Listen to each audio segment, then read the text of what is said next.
Good morning, everyone. This is Esoteric Astrology Adventure number 45, and we have been working with the three forms of death.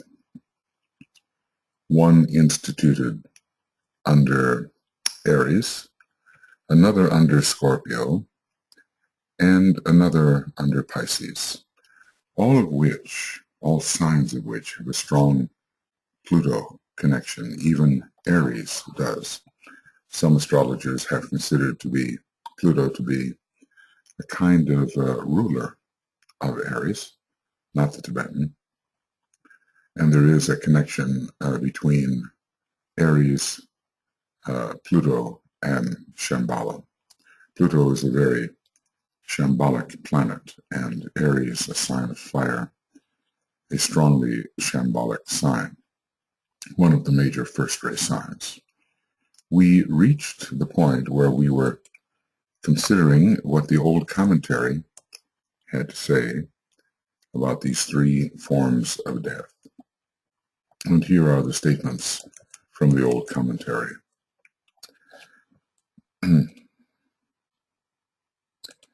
The fire blazed forth, and through that fire I died to life, and so was born to death, and then again I died to form. Now, this particular section shows a dual phase of the Aries process, separated by millions of years. So there was the fire of form, which attracted the spirit, and the monad, or the projection of the monad, died to its sense of livingness, its sense of beingness, and the consciousness of those high levels, and was born into the consciousness of the lower three worlds, which compared with the higher consciousness is death itself. And then later, there is a death to form, the burning up of form. The jungle of experience, the jungle of illusion, dissolves in flames, form no longer holds, and there is death to form and a rebirth into life. Here is another of these comments from the old commentary. The heat of earth, the fiery temper of the mother, destroyed the form, released the soul, and so the lesser self was killed. Now here we just have a one-way process. We have the rejection or ejection of the growing consciousness by form. The lower worlds are no longer suitable. The projection of the soul is returned to soul consciousness. The lesser self, the personality self, is killed as far as the consciousness is concerned, and the individual becomes the manipulator and server in worlds, manipulator of and server in those worlds. So the consciousness of the lesser self is killed in Scorpio, and soul consciousness is achieved. Here's another relating to Pisces. The waters drowned the man. The fish was made to disappear. It then appeared again, only to die, or else to die and bring salvation. So this is a two-way process. Of course, it could be considered a one-way process as well. The consciousness is constantly engulfed by the lower worlds, and it appears again in the reincarnation process. But it either dies to itself or for itself and reappears reincarnationally, or it purposefully dies to bring salvation to others. And this is a chosen renunciation under Pluto and Neptune in Pisces. From another point of view, when we have the mantram the evolutionary mantra in Pisces, go forth into matter, we have the true man being drowned by the waters of matter, and his consciousness is obscured. And so perhaps the fish, who is a representative of soul life, is made to disappear in that engulfment. We can look at it in two ways, either as a dual process or as a single process. Okay, thus, continues the Tibetan, there are symbolically the death through fire, the death through earth. Interesting, though, Scorpio is representing the death through earth, even though it is a water sign. But on the physical plane, one must prove oneself in Scorpio. So the earth is considered the three lower worlds, I think, and the death through water, burning, suffocation, and drowning. And all of them can be considered means of release as well. The fire by friction overcomes the higher fires at first. The soul is suffocated at first in the three lower worlds. The soul consciousness is engulfed at first in the three lower worlds. That's fire, earth, and water.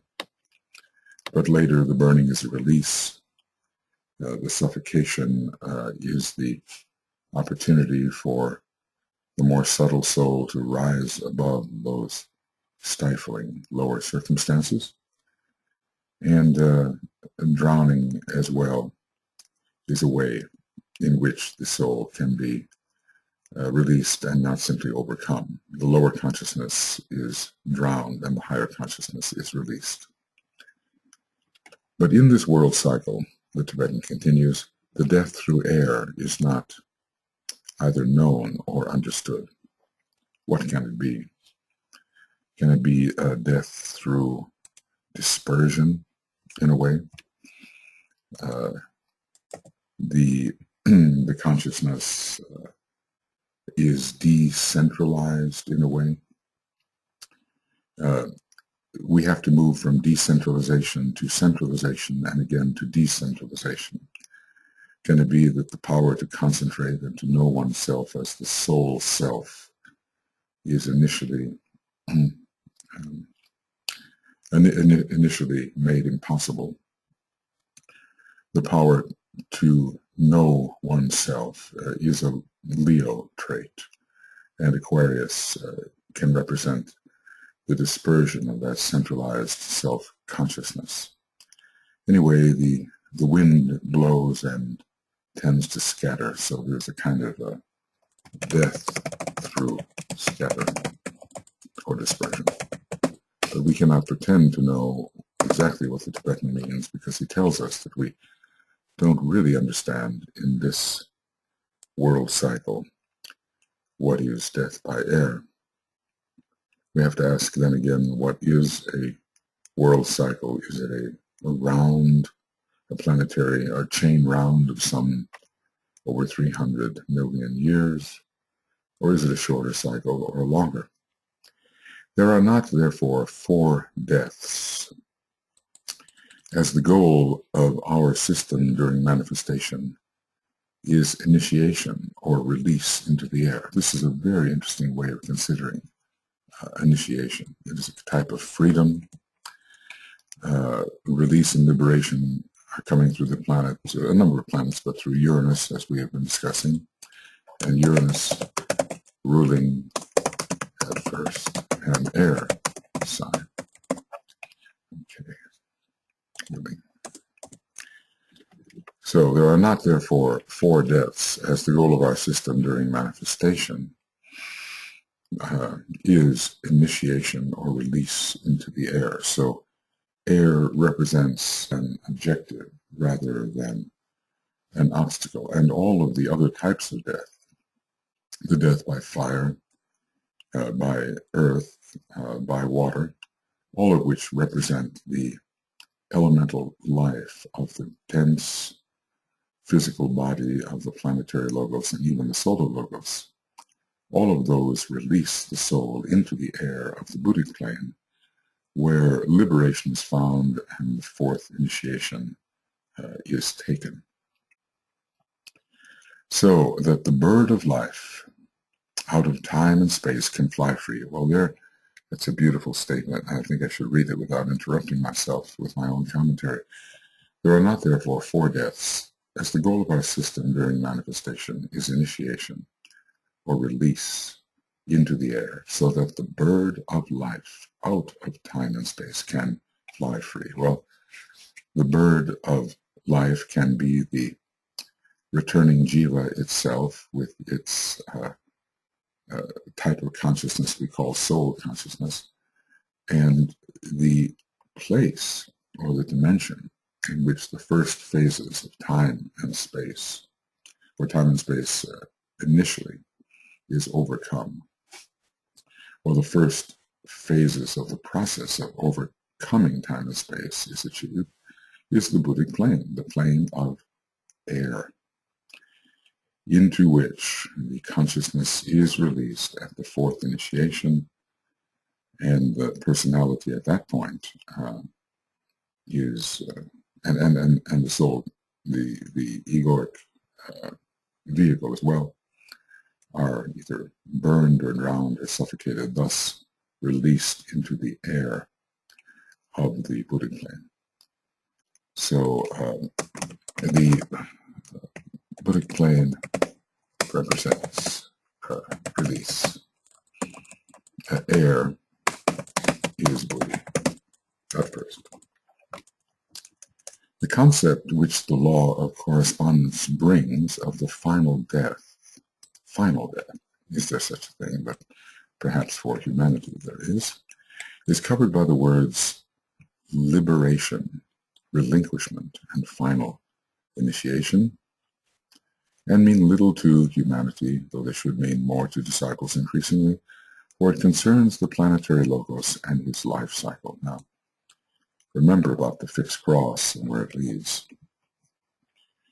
Blinding light, fiery pain, bitter woe, and yet the cross of liberation. The fourth initiation is also called the Great Renunciation, where the 3 lower worlds are relinquished. The final initiation, well, as far as humanity is concerned, or at least in terms of the process of ending the need to reincarnate, that's the fourth. But there's also there are also higher initiations, which we can call final, and in terms of the cosmic physical plane, the 9th initiation would be called final. So all of this means little to humanity, for it concerns the planetary logos and his life cycle. Well, let's just say we have a more conscious identification with the planetary logos at the 6th initiation, at which time a man becomes fully the monad. So when you see that word final, you have to judge of the context in which it appears. But here, when we're talking about humanity, there's no need anymore to be a reincarnating human being after the 4th degree, although that particular fate may be chosen in terms of service. I wonder whether 4th degree initiates are born, or whether somehow they can begin to participate with another chela who has taken the 2nd degree and can offer up the body for use on a higher turn of the spiral. Christ, a 6th degree initiate, or virtually so, at the time he took over the Master Jesus's body, was working with a potentially 4th degree initiate. In other words, the great master, the head of the hierarchy, the Lord Maitreya, at that time a 5th degree initiate, becoming a 6th degree initiate, worked with and utilized the body of a high initiate master, Jesus. He wasn't a master yet. He was a third degree initiate, becoming a fourth degree initiate. So the numbers 6 and 4 go together, and 4 and 2. Let's see what else the Tibetan says here. The death by drowning or by water in Pisces releases man again into that great center which we call humanity and their experiences gain. In other words, the fish appears and disappears over and over again.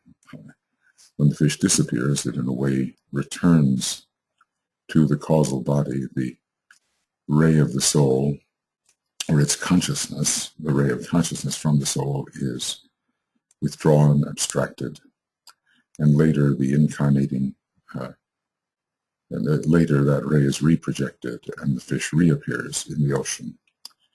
We recall that the first individual incarnation is stated to be occurring in Pisces.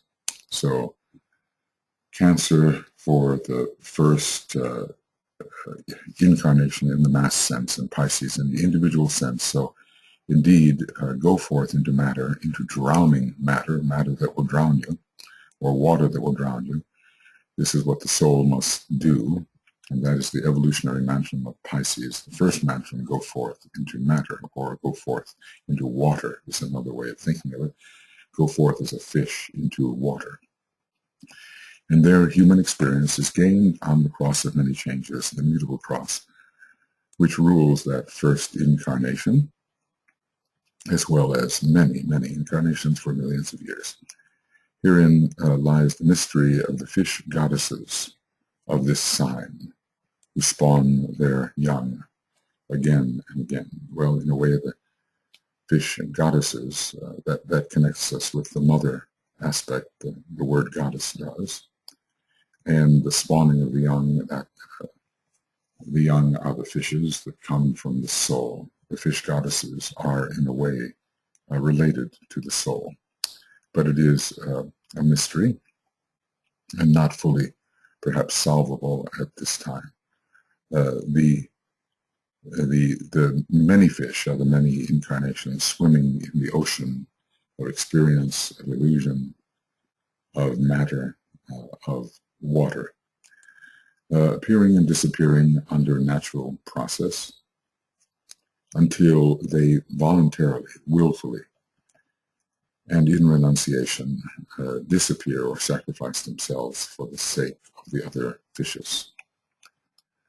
All right. The death by suffocation in Scorpio releases man into the planetary center we call hierarchy. The tests are overcome at the first 3 initiations.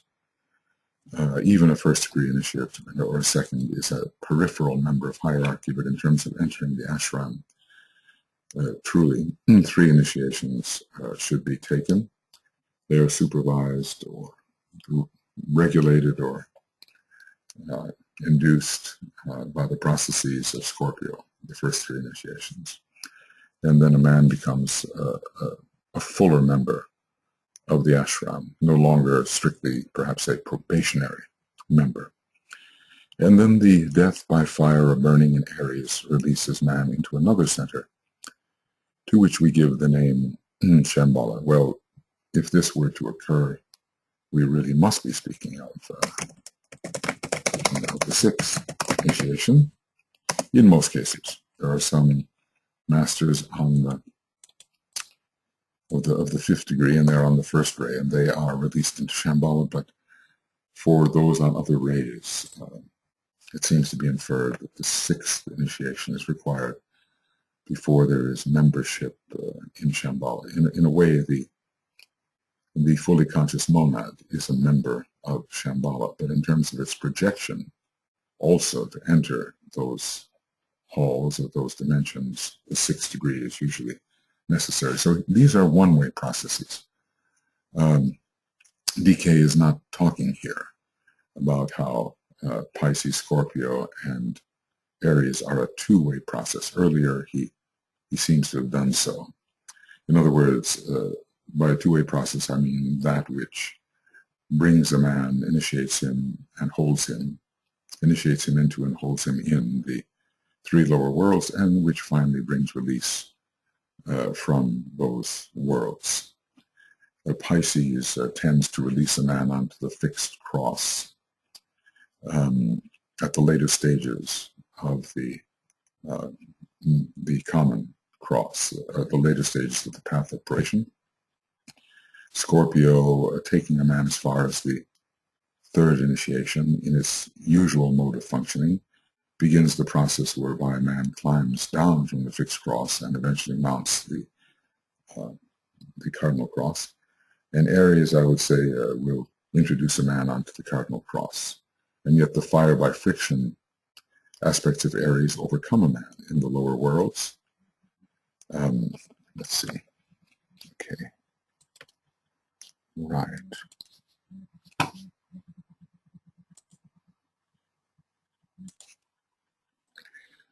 Okay. So I think we see this idea between the single process and in this case Pisces into humanity, which is no great feat concerning the liberation process. It is an engulfment process, but later Pisces, of course, is very much involved in that final incarnation, which also brings man into Shamballa through complete renunciation. The final incarnation can be taken in Pisces, which is relating a man to Shamballa. And Scorpio is the great illusion of the lower three worlds, and it can suffocate a man at first, and the higher consciousness is suffocated thereby. But later, that suffocation works as a method of release into hierarchy. One can no longer stand to breathe the air of the lower worlds and seeks to join the ashrams on the buddhic plane where purer air can be breathed. And the fire by friction processes overcome a man in Aries. The higher fires die, the lower fire rages, but later, through the burning, there is a higher release. So it's a two-way process, even though at times DK is just speaking of a one-way process. Earlier, he spoke of a two-way process in most cases. Okay, there is much to work out. Indeed, there is.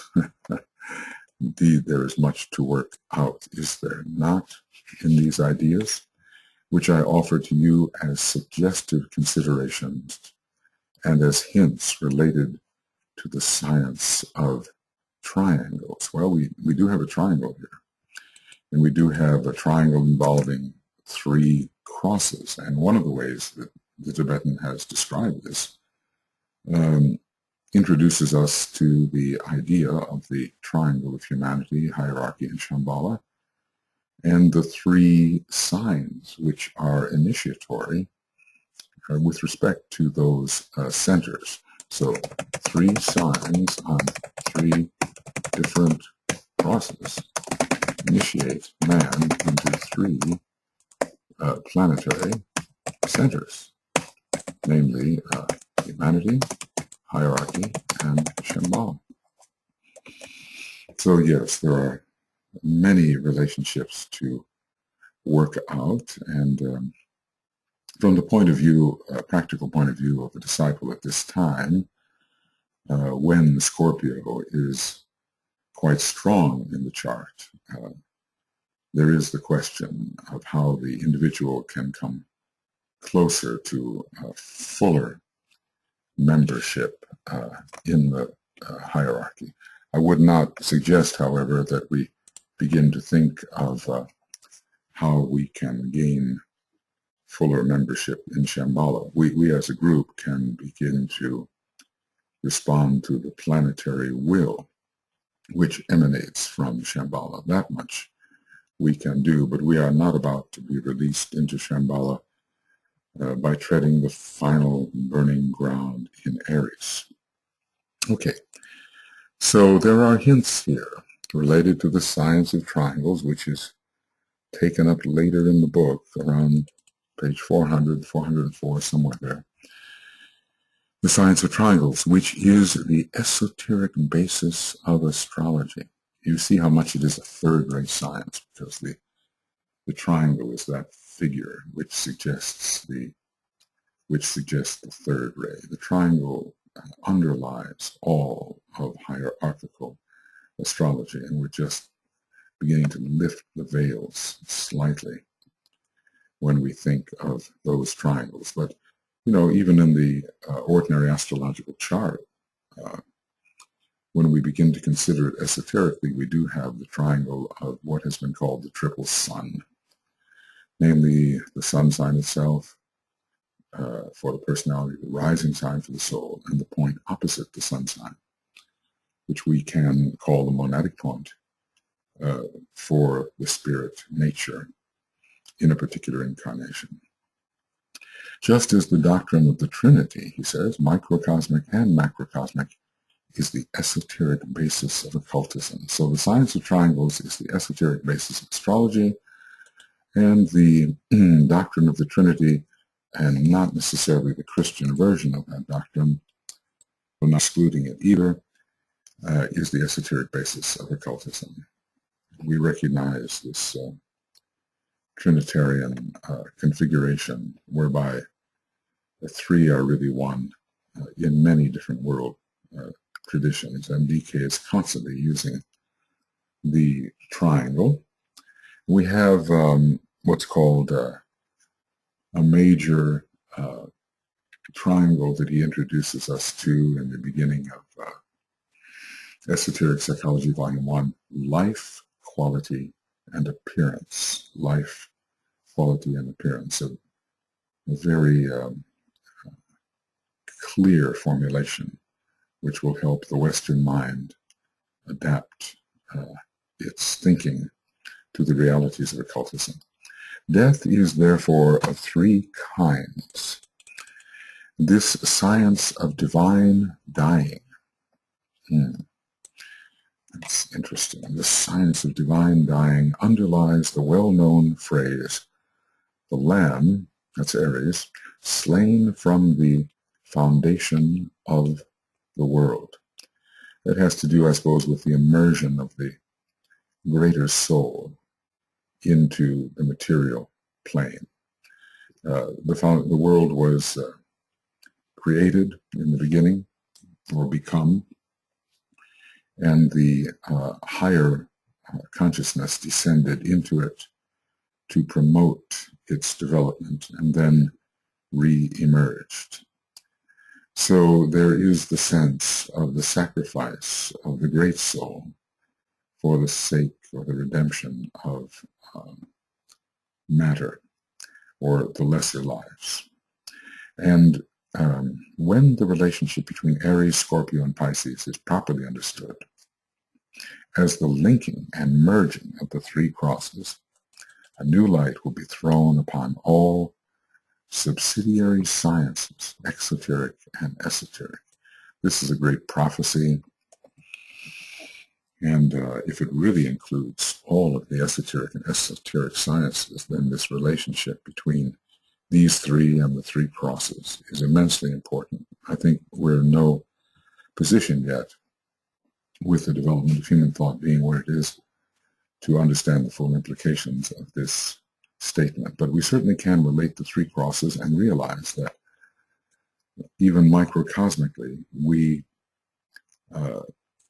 have and will have experience on all these three crosses. We certainly have had experience on the mutable cross, and we have all drowned and become the reappearing fish, spawned again and again by the fish goddesses. There's some kind of Virgo Pisces Pleiadian relationship there in the idea of the fish goddesses. We have begun to emerge from the drowning in matter and from the suffocation in matter, and we are ejected by this heat of the mother, which propels us towards the hierarchy, because we no longer will to live in this stifling, illusory heat, of fire by friction. That brings in the Aries idea. And we are being born gradually through the initiatory process into Aries. And we're not yet on the Cardinal Cross, but many of us right now should be rapidly approaching, or in many cases, even most cases of serious students of these books, treading the fixed cross, which means that probably we've gone through some scorpionic experiences and have died to various phases of illusion in the three lower worlds. Anyone who's taken the first, second, or third initiation has undergone a kind of scorpionic death experience. You know, whether or not you have taken those initiations specifically in the sign Scorpio. The teaching in the secret doctrine about the reincarnating monads, who are called divine sacrifices, lords of knowledge, will, and sacrifice, will be clarified. Interesting names for the monads. These monads, who are ourselves, are lords of persevering, ceaseless devotion, devotion even unto death. Okay, so this is the science of divine dying, and the monad practices the science of divine dying because its descent into the lower 5 worlds, not even the lower 3, is an act of willful renunciation of the high consciousness and being of those high monadic levels. Then we have to remember again that the monad is on the 6th plane, counting from below upward, and the 6th plane is a great plane of devotion. And throughout that monadic pilgrimage, there is a ceaseless devotion and a ceaseless intent. It does not relent until the pilgrimage is completed, and then who knows what type of pilgrimage lies before the liberated monad, the one who has experienced the 5 lower worlds and brought redemption on its wings, or in its wings. One of the great paths out of the solar system will be chosen. 7 or 9 paths, one of which is quite sacrificial, the path of Earth service, but it does lead onto the path of the solar logoi, we are told. So that's quite a compensation. The monad will pursue its way and then be perhaps devoted to another type of mission. But I guess what I'm trying to say is that this quality of devotion, which can be found deep within us, is monadic in its nature. It is inherent. And, you know, we sometimes talk about being rid of devotion and being rid of the lower astral implications of devotion, which can obscure the mind and so forth. But deeply and inherently within us, the factor of devotion is resident, and we are all divine sacrifices. We are all lords of knowledge, will, and sacrifice. We have all descended, and our motivation has been redemption, devotion to a redemption process, which the Planetary Logos, of which we are a part, is undertaking. All right, we've been talking about death and deliberate death, the science of divine dying, not the kind of death to form that so many of us may fear and seek as personalities to avoid, but eventually a dying to limitation, which these 3 signs eventually promote. It is interesting here to note that through the ruling planet Mars, the average man born in this sign, Aries, where you know, sometimes with these digressions we forget what we're talking about here. we are speaking of Aries, the average man born in this sign is related to Scorpio, and thus the Cardinal Cross on which Aries is found is related to the Fixed Cross on which Scorpio is found. The crosses represent great areas of experience. Crosses represent great spheres of experience, and the DK is telling us how they may be related by various processes, signs, and planets. Points of crisis can be noted when the horoscope is considered from this angle. One point of crisis would be certainly changing a cross, and some people are involved in that very much today. There are quite a number of people involved changing from involvement with an emphasis upon the mutable cross towards or into the fixed cross experience of the growing soul, the conscious development of a soul or soul consciousness. At the same time, Aries is related to birth through Mercury, its esoteric ruler, through Mercury, who rules Aries esoterically, and also Virgo, of which Mercury is the exoteric ruler. So he's giving us a relationship here between Aries and Virgo via Mercury. And of course, this can be extended to Scorpio because the hierarchical ruler of Scorpio is Mercury, and also to Gemini because the exoteric ruler of Gemini is Mercury. So we can relate signs through certain planets which rule them on different levels. Astrology is part of the great science of relations. I don't know which is preeminent, but let's just say the science of relations and astrology are being brought together here. And one of the ways of pursuing esoteric astrology is by determining the many relations between the astrological factors and what these relations signify.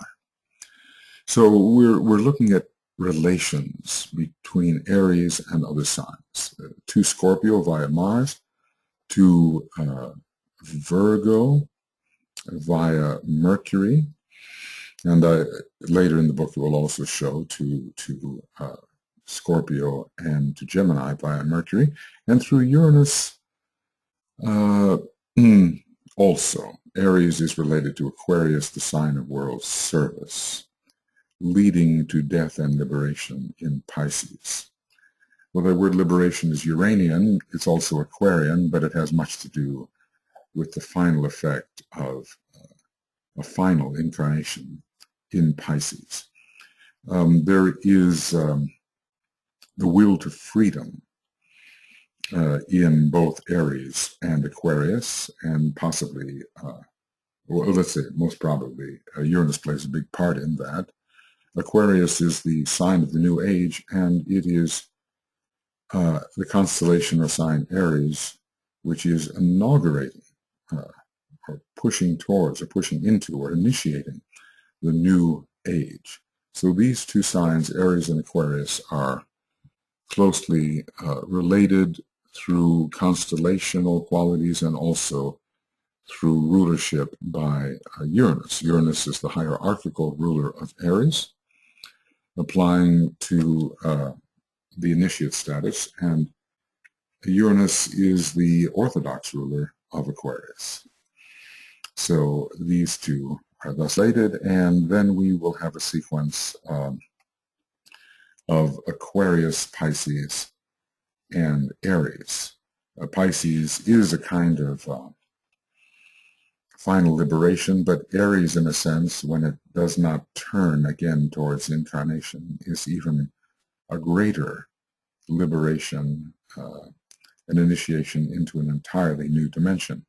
Pisces is the ending of association with a former dimension, the dimension from which liberation is being achieved, and Aries is the entrance into that new dimension. So these are three signs together of liberation. A lot of suffering is undergone in Pisces to make liberation from the previous sphere possible. And then in Aries there is the exaltation of the sun, which can be considered the rising of the monad into a new, entirely new sphere of experience. So what does it say here about Uranus? Uranus is the planet through which zodiacal energy flows in connection with the creative hierarchies upon our planet. We've been studying the creative hierarchies, and we've been seeing how they are groups of monads at different stages of immersion, and thus working through different combinations of forms, each of which, each group having an association with a particular sign of the zodiac. But Uranus is a planet which seems to convey something of the nature of all of the hierarchies. With Uranus, the highest and the lowest meet. The highest is the monad and the lowest is the form.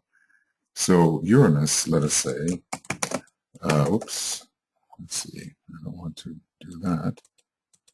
Okay. So Uranus is connected with bringing monads into expression via forms. The highest and the lowest meet, that's the seventh ray mantram, the soul ray of Uranus being most probably the seventh ray. Certainly the seventh ray is potent. I'd say almost for certain the soul ray of Uranus is the seventh ray. Uranus is the planet through which zodiacal energy flows in connection with the creative hierarchies upon our planet from one of the stars of the Great Bear. Well, which is that star? I mean, Uranus can be associated with the first star or the seventh star.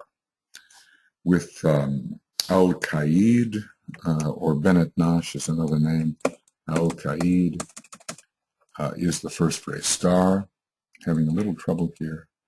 Al-Qaid, A-L-K-A-I-D, the first ray star, is the monadic ray of Uranus is the first ray, or Phegda, the seventh ray star, found in the bowl of the Dipper. But we are not certain yet which it will be, but we do know that the creative hierarchies are all about monads in form, and they are all about the stages of evolution through which the monads can pass. They are not about the liberated monads per se. They always associate the monad with form, and thus the highest and the lowest do meet. Anyway, those are some important hints there, but they are not obviously capable, at least I'm not capable, of fully expanding them. It is these relationships with which esoteric astrology deals. You know, we're certainly not just talking about the personality and its fate, are we? No, there's something much more here. It is these relationships with which esoteric astrology deals, and from them the universal can be grasped and the particular understood. And that's another function of esoteric astrology. We can say here, relating the universal and the particular. The human being in his eventual recognized group relations is of more importance than appears in his individual life. So it is what we mean in terms of our group relations, what kind of groups we belong to, what are the functions of those groups, our identification with those groups. These are the things of greater importance, and esoteric astrology is certainly dealing with these larger configurations of which we are a part. The human being in his eventual recognized group relationships is of more importance than appears in his individual life, which the orthodox horoscope seeks to elucidate. So many of us think about our personality primarily and its particular fate, and we do not detach our consciousness from our circumstantial life in order to discover what it is we are more deeply in a group sense. There are many groups of which we are members, many interior groups on various planes, and until ultimately we are member of the 7 great groups of monads on the monadic plane, and even 3 great groups perhaps on the logoic plane.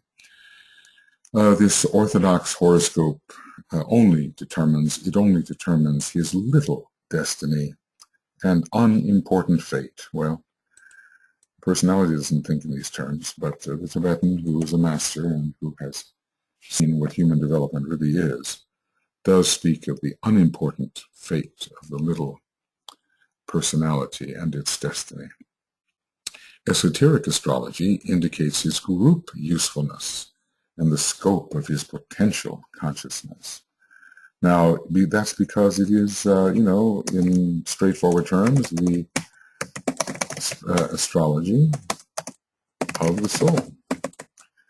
And the soul is always group conscious, we've been told.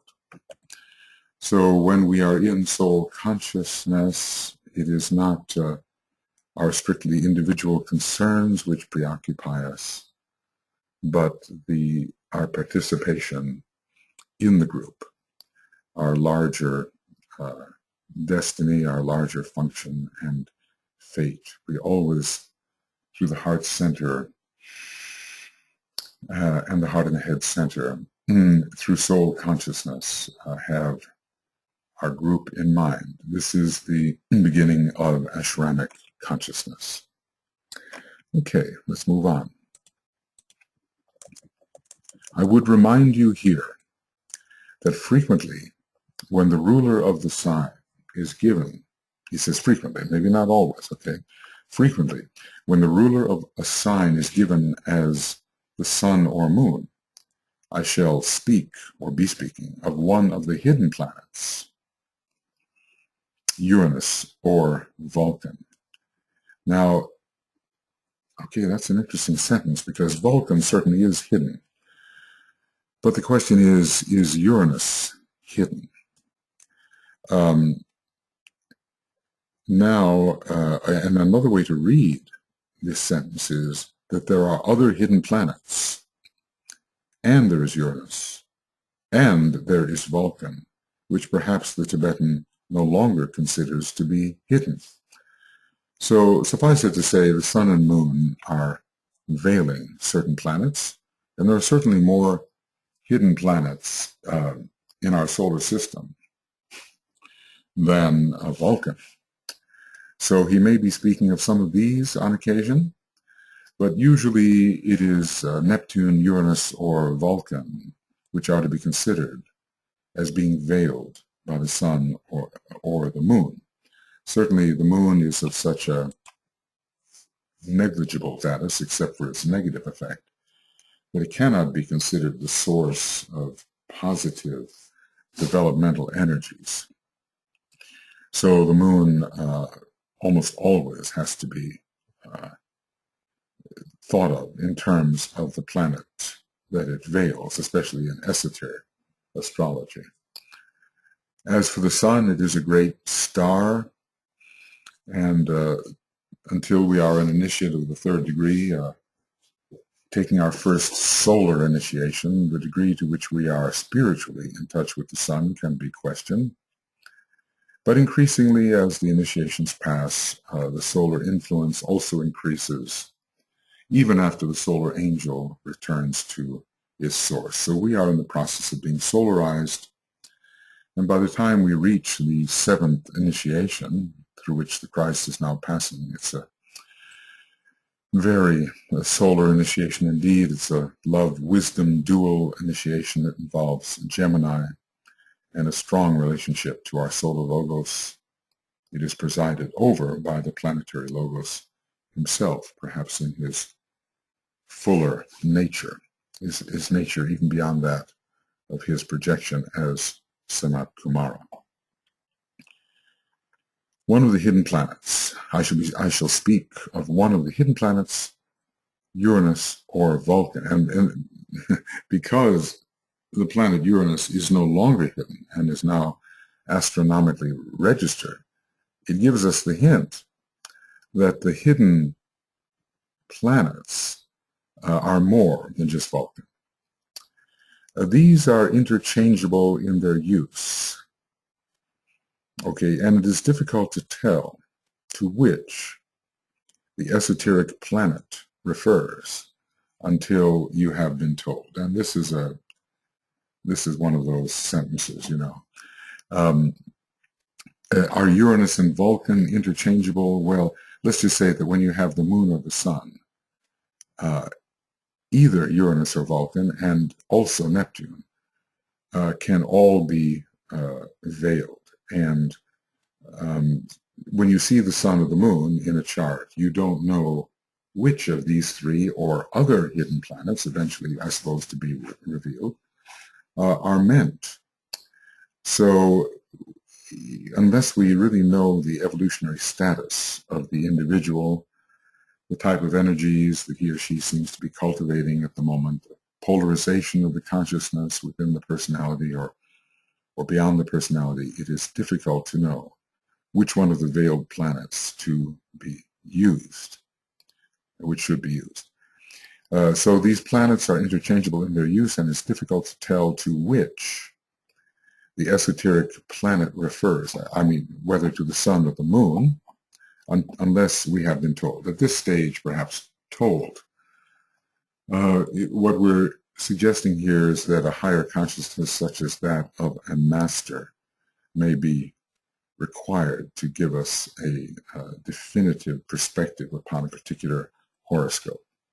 Hence my above reference to Uranus. Well, there's much that is veiled here. I'd like to be able to take the time to really ponder on this.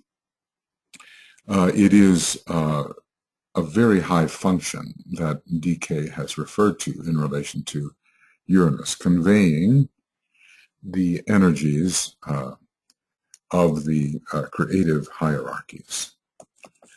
So perhaps he means that they are considered to be related to the sun.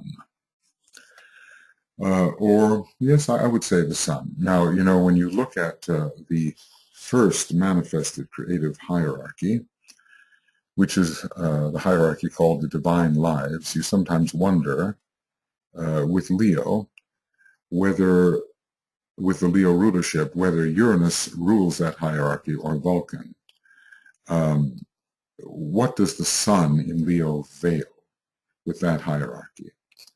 And I think he is suggesting here that from the logoic plane, from that first hierarchy, which is, in a way, in terms of the manifested hierarchies, it's the father hierarchy, Uranus, the primeval father, can be considered important in connection with that hierarchy, and important in the generation of all the hierarchies below. I'm speaking of the manifested creative hierarchies on the cosmic physical plane. Uranus is an older father even than Saturn. Uranus is the father of Saturn. Uranus, in a way, rules the entire cosmic etheric planes or subplanes. So the creative hierarchy is certainly in relation to the cosmic physical plane, which includes the cosmic ethers, has a lot to do with Uranus. Let's review that statement. Uranus is the planet through which zodiacal energy flows in connection with the creative hierarchies upon our planet. Now, we can question whether the liberated hierarchies, which are focused on the cosmic astral plane, are involved with the planet Uranus, because perhaps the cosmic astral plane, which is beyond, in a way, the solar system, does not concern energies flowing upon our planet. So, the interesting thing is that with respect to the solar logos, his solar system is said to occur only on the cosmic physical plane, which means that, in a way, his cosmic astral vehicle and his cosmic mental vehicle are beyond the solar system. So if we're talking about our planet and Uranus and zodiacal energies, perhaps we're not speaking of the hierarchies on the cosmic astral plane, but only those on the cosmic physical plane. And Uranus is certainly the ruler, in a way, of the logoic plane with its first ray monad, and Vulcan is as well. And so in a way they are interchangeable. Vulcan has a first ray soul, but Uranus has a first ray monad, and that would connect both of them to the logoic plane. All right, these are abstruse matters, are they not? Abstruse to all of us, and all we can do is intelligently, if we can, intelligently speculate upon meaning here and try to enter into the mystery. So again, we are concluding with this paragraph. I would remind you here that frequently when the ruler of a sign is given as the sun or moon, I shall speak of one of the hidden planets, Uranus or Vulcan. Either Uranus and Vulcan are the hidden planets, or it's the hidden planets Uranus and Vulcan. These are interchangeable in their use, and it is difficult to tell to which the esoteric planet refers, unless you have been told. That's a bit of a reversal of the perspective we would normally consider difficult to tell which esoteric planet we're talking about, rather than what the esoteric planet refers to, namely the sun or the moon.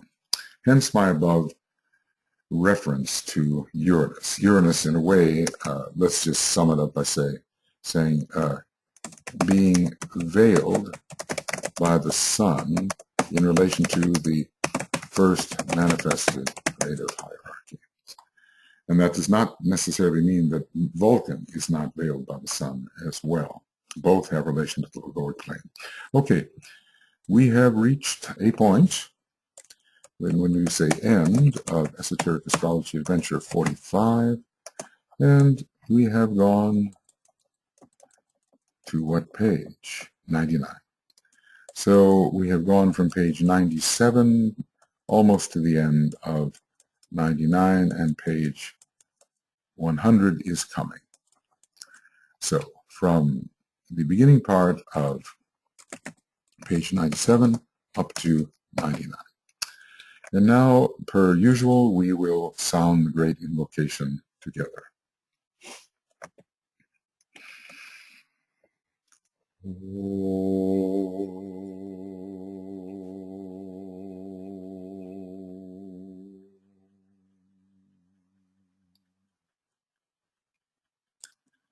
From the point of light within the mind of God, let light stream forth into the minds of men.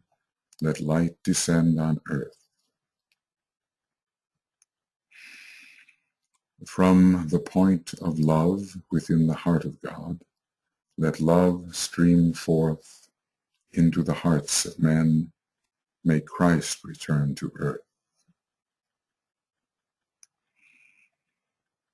From the center where the will of God is known, let purpose guide the little wills of men, the purpose which the masters know and serve. From the center which we call the race of men, let the plan of love and light work out, and may it seal the door where evil dwells. Let light and love and power restore the plan on earth.